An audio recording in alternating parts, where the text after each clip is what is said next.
Hello everyone, welcome to this new video. So in today's video we will see how we can create multiple stores in Zustand. So if you guys don't know about Zustand, so Zustand is a state management tool for reactjs as like redux, but it is more simple and more fast as compared to redux. That's why it is getting popularity day by day. So one of the cool feature of Zustand is you can maintain multiple stores like according to your components. Like if you know redux, so in redux we only have one source of truth, single source of truth, and every object and each data of your local state will be in the same object, same store.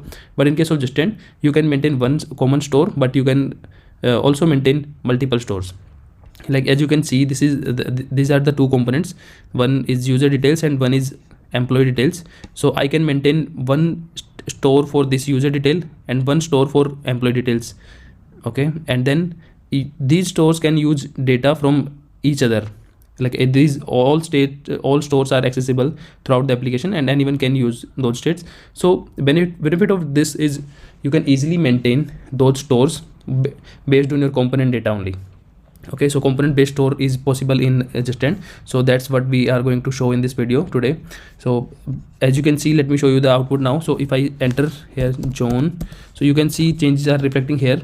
So I'm entering the data and I'm reading user data store from here, and I'm writing here in the data. So anything I will enter, it will reflect here like this. Okay, and similarly employee code like 1 2 3 anything. So this store, these are the two stores basically. I will show you in the code. This store will get the data from this component store, and this another store will get the data from this employee store, and this is a separate third component, and it can access all the stores. Okay, so we will show in this video today. So let's jump into the code now. Okay, so let me start from the starting. Okay, so first of all, we like this is a create react project. Okay, so I have done some modification to save your time, so I will show you one by one. So first of all, we have to implement we have to install Zustand in our project. Installation is very simple. Npm install Zustand, very simple. Okay, installation is done. Let me check in the package.json. So now you can see Zustand is there in the package.json as a dependency, because we will use Zustand here. And then I have to run npm install also. So I will not run it again. I already have node modules, so I will not waste your time in that. So let's go to the concept now. Okay, so in this application there are three this is my app.js. So there are three components: user component, employee component, display data. Okay, so as you can see, this is the user component, this is employee component, and this is display data component. Okay, so let me go first in the user component. Okay, before going to that, we have to create stores. So I have created a store folder here like this. So stores, I have divided my store into component on the basis of the components. So this is my store, user store, and this is my employee store. Okay, so to make a store in Zustand, it is very easy. So let me show you the code. First of all, we have to import this create method from Zustand. Okay, this create method will create our store, and this create method we have to call this create method, and we have to pass a callback inside it, create method, and in that we have to pass our properties what we want to save in the store, like first name, last name, email. These are the properties I want to store in my store, basically local store, component store. So, and this is the setter method. If you know the use state hook, right? So this Zustand also use its store mechanism on the basis of hooks. So you will feel the similarity, many more similarity between these concepts. So these are the properties I want to store, and this is the setter method. Okay, and just write the code as it is. So set user details, so name can be anything, and this will, you have to call this function from your component. I will show you how. And then you have to pass the updated data will be like these three in this case.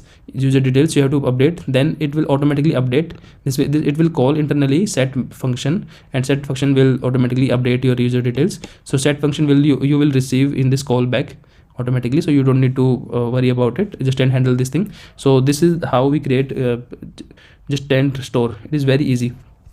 just first we have to give the property, then the setter method. That's it, guys. So this is a store. We have created the store. Now similarly we have created this employee store as well. So we have to import this create function, then we have passed these properties, and then this setter method again. Okay, and this setter method will receive a some values, and it will set the updated data here. So that's it, guys. So creating store is very easy. So with the help of this approach, you can easily create your store on the basis of each component. Okay, so each store will handle its own component store, and it can be accessible by anyone in the application. So now let me show you how we use this store. So store part is done. So I will go to the component now. This is the user component, and user component, inside user component, it's very easy. First of all, you have to import this user store, okay, from the store. Okay, then you have to just call this, because this is a function. If you remember, we have to just call this function, and it will give you all the data as use state hook, if you remember. Similarly, right? So you will get this these properties and the setter method as well from this store. Okay, and then you can simply use these properties and setter method in your code. So on change, like default values of let me show you. This is the first name. So in the case of first name, here I have attached this input box with the property. The property name is first name. So value, I have attached this value of first name.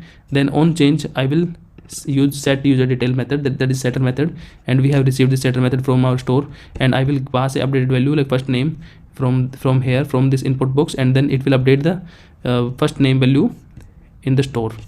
Okay, anything, it will update now. And on the similar lines, we have given last name and email also. The similar approach, email is binded with this value of this input box, and then on change we will set this email value using setter method.